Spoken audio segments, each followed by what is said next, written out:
10 juta per bulan adalah angka yang gak mustahil lu dapetin dari kerjaan sampingan. Kalau lu saat ini adalah karyawan dengan posisi marketing dan pengen coba untuk nambahin income, punya kerjaan sampingan, please tonton video ini sampai akhir karena kalian bakal tahu ide-ide yang bisa gue berikan ke lu semua. Nah, di beberapa video selanjutnya juga gue bakalan coba bahas tentang kerjaan sampingan yang bisa kalian dapetin khusus dengan posisinya masing-masing. Misalkan sekarang marketing dulu, nanti kalau HR kerjaan sampingannya apa aja nih idenya. Kalau misalkan kalian sekretaris, idenya apa aja. Kalau misalkan kalian PA, apa aja idenya. Kalau misalkan kalian graphic designer, apa aja idenya.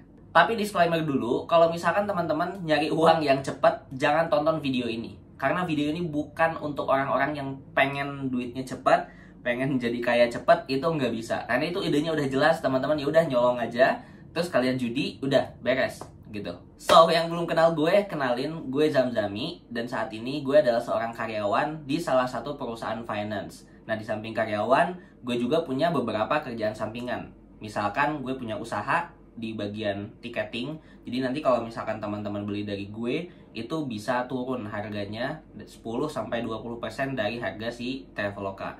Terus yang kedua, gue juga punya bisnis digital product and service, dimana di dalamnya itu nge-review CV, terus juga motivation letter, terus nge-review cover letter, terus digital produk lainnya lah, ada ebook, pokoknya yang berkaitan dengan self development dan juga karir. Bisa teman-teman cek lah, linknya ada di description box. Terus juga gue sekarang handle collaboration dan juga endorsementnya salah satu artis atau selebgram. Kalau teman-teman tahu ada Rachel JKT48. Nah itu gue juga handle untuk brand collaboration and endorsementnya.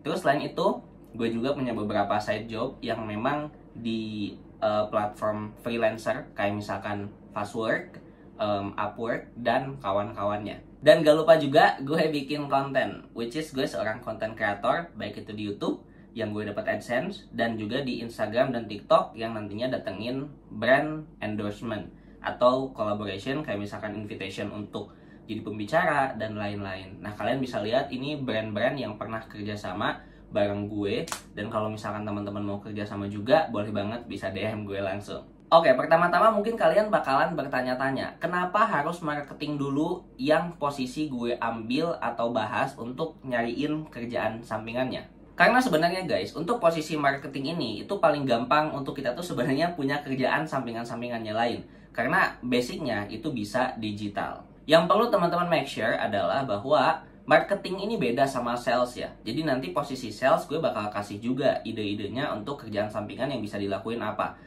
Jadi marketing sama sales itu beda ya. Kalau sales itu gampangannya itu kayak eksekutor di jalanannya atau di lapangnya yang dia langsung jualan ke end user atau di lapang lah pokoknya. Tapi kalau marketing ini tuh gimana caranya dia bikin image brandnya ini tuh bagus supaya penjualan di lapang itu tuh jadi lebih lancar. Kurang lebih gitu.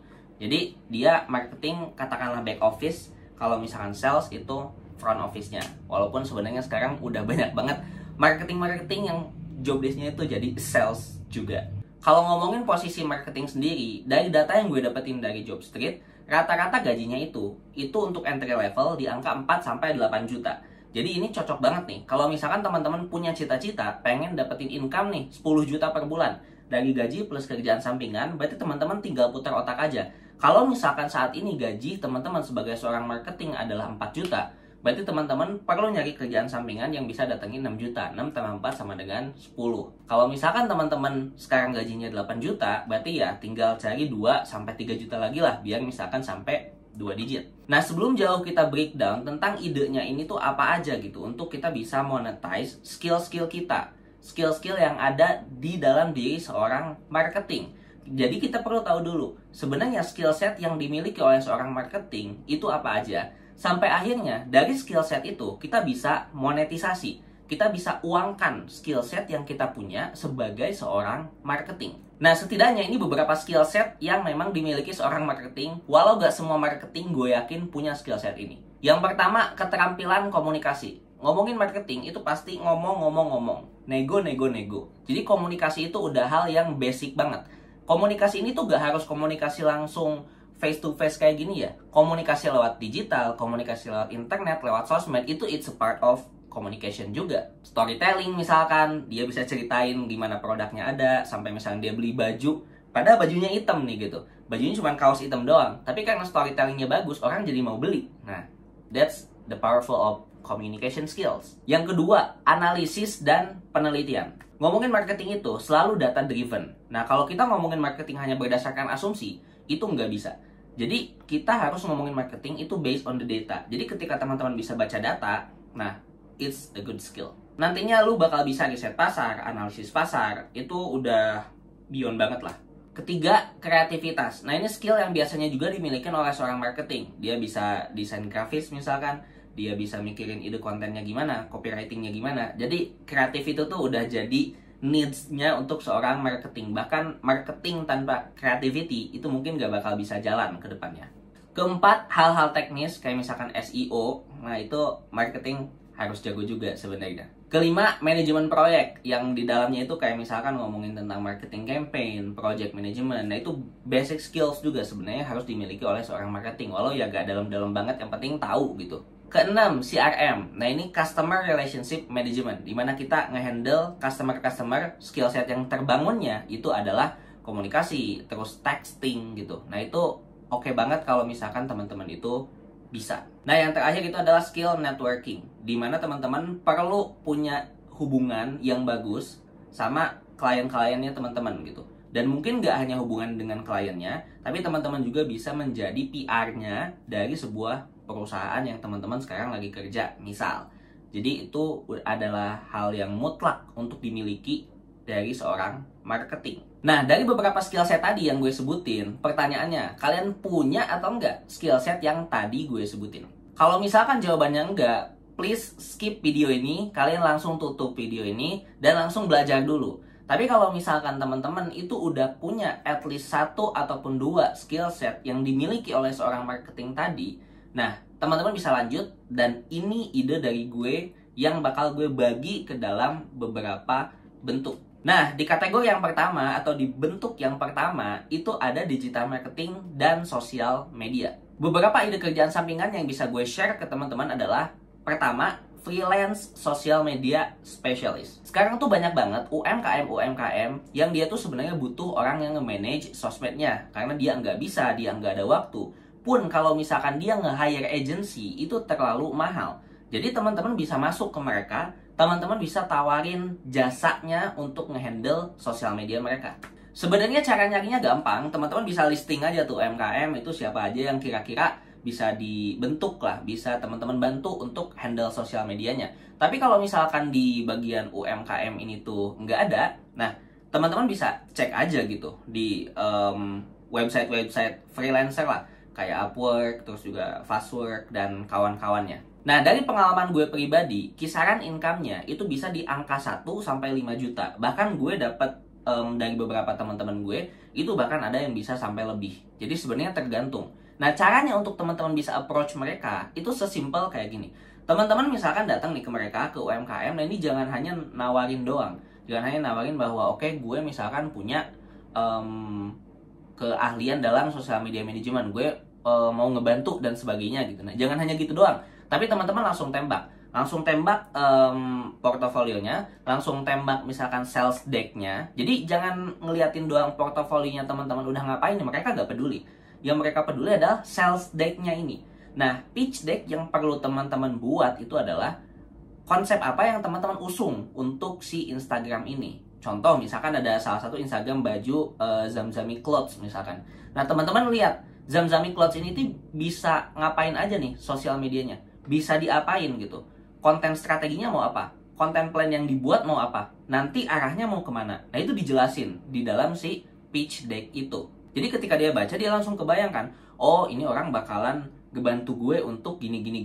Nah, sehingga konten di sosmed gue, di usaha gue ini bakal gini. Nah, kalau misalkan di detik ini juga memang portofolio teman-teman ini tuh masih biasa aja, portofolionya masih dikit, nah yang perlu teman-teman lakuin untuk bisa approach mereka itu adalah dengan ngasih jasa gratis dulu. Gak apa-apa loh untuk ngasih jasa gratis. Kasih aja jasa gratis dia sebulan. Bilang aja kalau misalkan ini udah oke, udah bagus, kita kerjasama gitu. Kita kolaborasi. lu bayar gue misalkan sekian sesuai dealnya gitu, hitam di atas putih misalkan. Jadi itu bisa teman-teman lakuin, gak apa-apa, kasih dulu free gratis untuk membuktikan cocok atau enggak, untuk membuktikan bagus atau enggak konsepnya, apa teman-teman cuma ngomong doang gitu. Nah itu kan pasti juga menjadi kekhawatiran seorang owner. Nah itu buktikannya dengan ngasih jasa yang gratis dulu.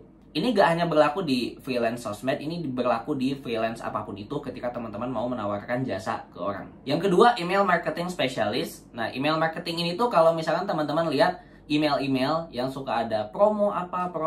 Nah, ini pakai email marketing, ini bagus juga. Tapi dengan catatan, orang-orang yang teman-teman approach atau perusahaan-perusahaan UMKM yang teman-teman approach itu yang memang harus sudah punya database. Kalau misalkan nggak punya database, itu bakal jadi PR juga. Teman-teman mau bikin email marketingnya gimana kalau database-nya juga nggak ada. Nah, kisarannya itu dari ratusan ribu lah sampai jutaan. Yang ketiga itu ads atau iklan. Nah, iklan itu kan banyak, ada Facebook ads, ada Google ads, ada TikTok ads. Nah, mana yang teman-teman ngerasa teman-teman paling jago? Nah, sebenarnya approach pakai ads ini tuh lebih gampang. Karena kalian bisa ngasih garansi kayak, oke, gue bakal iklanin usaha lu, dan nanti misalkan gue bakal naikin omset 2 kali lipat. Lu nggak perlu bayar gue, lu nggak perlu misalkan bayar jasa gue, yang perlu lu bayar adalah biaya ads-nya aja. Toh kalau misalkan nanti iklannya nggak works atau apa, lu tetap dapat awareness-nya dan gak rugi juga gitu. Jadi istilahnya biaya iklan yang biasa dia lakuin mungkin untuk fotokopi apa gitu, untuk flyering dan sebagainya, itu dipakai ke digital semua dan lu yang kelola. Once misalkan itu laku, omsetnya bertambah, nah lu bagi komisi. Nah itu bisa juga tuh sistemnya kayak gitu.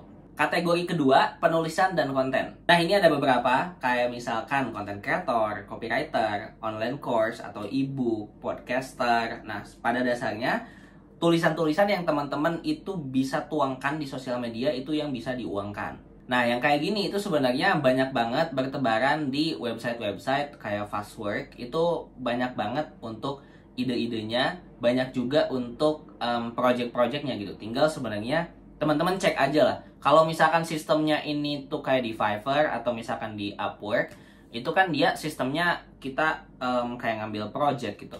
Tapi kalau misalkan di Fastwork ini tuh sebenarnya lebih ke kayak orang yang ngontak kita lah. Tapi sebenarnya ada juga sih beberapa yang kayak ngambil project juga, asalkan kita bisa nge-linknya aja. Nah, dan sebenarnya yang paling enak dari semua itu, yang pernah gue rasain ya, enak tuh bukan enak kerjaannya, tapi maksudnya itu banyak pendapatannya. Itu tuh sebenarnya ada di ebook, copywriter, dan juga content creator. Dari pengalaman gue, kalau misalkan content creator ini kan kayak gue bikin video nih, nah itu kan dapat AdSense atau misalkan ada endorsement, tapi sekarang lagi nggak ada. Jadi itu enak banget untuk nge-monetize-nya. Terus kalau misalkan copywriter, nah waktu kemarin campaign yang presiden itu, gue juga sempat bantuin tuh yang 01 dan juga 03. Tapi untuk tim-timnya gitu lah. Nah gue pernah bantuin, jadi karya-karyanya kurang lebih kayak gini. Jadi ketika copywriter ini enaknya kita dibayarnya tuh per satu kopinya. Contoh misalkan let's say dibayar satu tulisannya itu 300.000 gitu. Jadi kalau misalkan ada 10 tulisan ya dapat 3 juta gitu. Enak banget lah kalau misalkan untuk copywriter itu. Terus kalau ebook ini sebenarnya yang paling enak. Kalau tadi kan content creator sama copywriter, dia masih ada kerjanya, dia harus kerja lagi gitu. Tapi kalau misalkan ebook ini atau kayak online course lah gitu, itu cuman sekali doang produksinya. Kita misalkan bikin ebook nih sekali gitu, tapi kita bisa jualnya berkali-kali. Makanya kan gue di video sebelumnya itu jelasin itu tentang marginal cost of replication. Nah di kategori yang ketiga ada desain dan juga creativity. Nah sebenarnya simple dari namanya, ya teman-teman idenya ya jadi graphic designer gitu. Teman-teman bisa nawarin ke UMKM, teman-teman bisa nawarin ke sosmed-sosmednya orang-orang yang personal, tawarin misalkan yang dia suka sosmed edukasi, tawarin untuk didesainin dan sebagainya, atau nyari-nyari di website juga bisa. Nah tapi yang selain graphic designer, teman-teman bisa pakai yang namanya voice over. Nah kalau misalnya teman-teman itu suaranya bagus, nggak cempreng, enak didengar, nah itu tuh banyak banget guys orang yang nyari-nyari VO gitu. Biasanya itu untuk company introduction atau kompro lah biasanya gitu. Nah dia itu suka banget company-company nyari orang-orang yang suaranya bagus, yang talented untuk dibawain project si company introduction-nya ini gitu. Atau untuk project-project musik atau untuk project-project apa, itu voice over itu bisa juga. Tapi emang kalau misalkan kita ngomongin voice over atau graphic designer atau bahkan yang sebelumnya tadi copywriter, teman-teman perlu yang namanya portofolio dulu sebenarnya. Tapi pertanyaannya kalau gue pemula kak, gue misalkan nggak punya portofolio, gimana? Bikin fake portofolio. Nanti gue bahas di video-video lainnya, gimana cara kita approach klien lah. gimana cara kita itu approach konsumen gitu, gimana cara kita approach orang supaya dia mau kerjasama sama kita gitu. Tapi gue nanti jelasinnya detail aja lah, karena bakal panjang banget ini video. Nah, di kategori yang keempat ada research and analysis. Nah, dimana sebenarnya ide yang sempat gue pikirin juga, tapi belum pernah gue realisasiin adalah tentang freelance market analysis. Dimana sebenarnya freelance market analysis ini tuh enak banget. Karena teman-teman cari data, terus teman-teman kasih ke orang itu bahwa ini loh ada data ini. Nah, kalian misalkan bisa pakai untuk ngembangin si UMKM atau usahanya dia. Nah, tapi di sini yang perlu teman-teman punya itu adalah teman-teman harus punya skill risetnya, harus bisa bandingin dengan kompetitornya. Emang high end banget sih gitu. Karena sebenarnya kan ketika kita bikin bisnis, apalagi bisnis yang gede, dia sebenarnya kan driven by data. Nah, ketika teman-teman itu ngomongin data, nah itu kan adalah subjek yang benar-benar kuat banget, yang benar-benar mahal. Jadi ketika teman-teman punya data itu untuk memajukan perusahaan atau usahanya dia atau bisnisnya dia gitu, nah itu teman-teman bisa dibayar mahal juga. Cuman pertanyaannya, data apa yang teman-teman punya yang memang berguna untuk mereka? Nah, selain data tadi juga, teman-teman bisa jadi SEO spesialis. Pasti udah tau lah SEO itu yang kayak gimana gitu. Jadi search engine optimization. Jadi intinya kayak bagaimana caranya nama-nama si perusahaannya itu atau misalkan keywordnya mereka itu ada di paling atas. Jadi ketika di search misalkan tips bisnis atau misalkan ketika di search pisang goreng, nah yang muncul itu usahanya dia kayak gitu. Nah, di part yang kelima itu e-commerce dan penjualan. Nah, seperti namanya e-commerce dan penjualan, gue kasih dua ide yang standar banget ke teman-teman yang mungkin semua orang udah tahu, yaitu store owner atau teman-teman jualan. Karena teman-teman misalkan punya produknya. Kalau nggak punya produknya, teman-teman jualin produk orang, which is itu dinamainya affiliate. Kalau teman-teman punya barang, udahlah, gak usah diomongin. Ini semua orang juga mau posisi apapun dia bisa jualan. Tapi kalau nggak punya, nah teman-teman bisa pakai affiliate marketing ini. Nah, affiliate marketing tadi itu nyambung tuh sama konten kreator yang di atas-atas tadi gue sempet sebut, itu nyambung banget. Karena ngomongin masalah affiliate marketing itu pasti ada hubungannya dengan konten kreator. Ketika teman-teman mau affiliate ke orang, nah teman-teman harus bikin konten dulu. Bikin konten yang meyakinkan supaya orang mau check out atau mau beli. Terus ada lagi yang cukup unik, yaitu paid online survey. Nah, website-websitenya tuh kayak Swagbucks, terus Tauluna, dan kawan-kawannya lah. Nanti gue list juga di sini. Itu sebenarnya banyak banget yang nyediain survei-survei, yang kita tuh cuma ngisi survei doang dan itu dibayar gitu. Dan itu bayarannya lumayan gede loh, itu bisa ratusan ribu sampai jutaan. Karena mostly emang yang punya websitenya itu kan orang asing tuh. Nah, kalau orang asing kan bayarnya dolar. Nah, ketika dolar di-convert ke rupiah, itu kan jadi gede gitu. Kategori keenam yaitu ada pengajaran dan pelatihan. Nah, ini teman-teman bisa bikin online mentoring, online coaching, yang nantinya ngajarin ke orang-orang tentang marketing gitu. Yaitu basic lah, semua juga itu bisa untuk coaching dan juga mentoring.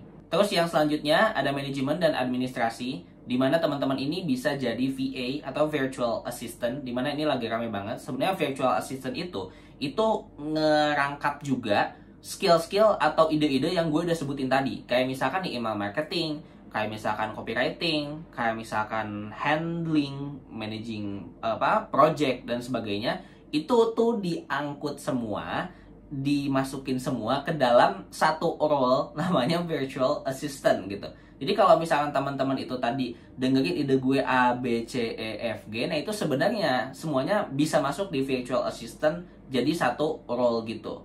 Jadi kalau misalkan yang tadi kan spesifik satu-satu, kalau udah copywriting atau copywriter ya udah copywriter doang nih job desk-nya. Tapi kalau misalkan virtual assistant ini itu mostly emang hampir harus bisa semua hal gitu. Kayak manajemen project-nya, email marketing, bahkan handling untuk misalkan perjalanan nih gitu, travel business gitu. Nah, itu teman-teman juga nanti yang handling kalau misalkan untuk virtual assistant.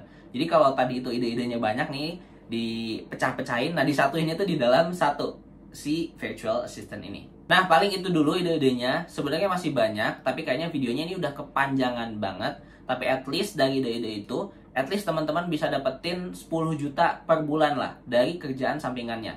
Entah itu 10 jutanya dari kerjaan sampingan doang, atau 10 jutanya itu plus gajinya teman-teman. Itu tergantung yang manage-nya teman-teman juga. Tapi at least kalau teman-teman udah tahu, ya tinggal kerjain aja. So, thank you so much. Bye-bye.